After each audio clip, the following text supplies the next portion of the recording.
Баршаңызға қайырлы күн, каналыма қош келдіңіздер. Бүгін сіздермен ең оңай шоколадты пирогтың рецебімен бөлісемін. Видеоны соңына дейін көріңіздер.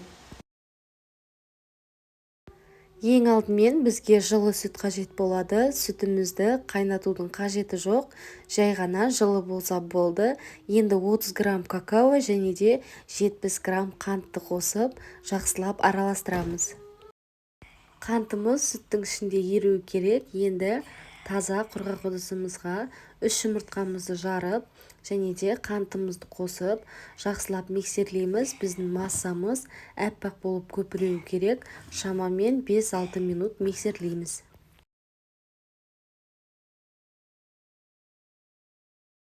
Біздің жұмыртқалы массамыз дәл осылай әппақ болып көпірді. Енді келесі кезекте жаңа дайындаған сүтімізді және де сұйық майды қосып, тағы да миксерлейміз.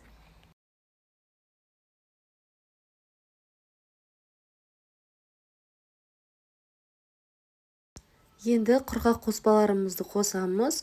Ұн және де разрыхлитель ұнымызды алдын ала електен өткізіп аламыз. Және де 2-3 бөлікке бөліп ұнымызды қосамыз. Ешқандай түйіршіктері қалмайынша миксерлейміз. Осымен біздің пирогымыздың қамыры дайын болды. Дәл осындай сұйықтықта болуы керек. Дайын болған қамырымызды фольгамен оралған формаға құятын боламыз. Сонда біздің қамырымыз ағып кетпейтін болады. Мендегі форманың диаметрі 22 диаметрі. 180 градуста қызып тұрған пеште 30-35 минутта пісіріп аламыз. Енді пирогымыздың бетіне глазур дайындайтын боламыз. Бізге қара шоколад және де сары май қажет болады.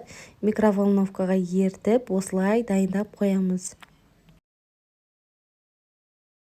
Біздің пирогымыз пісіп шықты. Піскенін шпажканың көмегімен тексеріп алсаңыздар болады.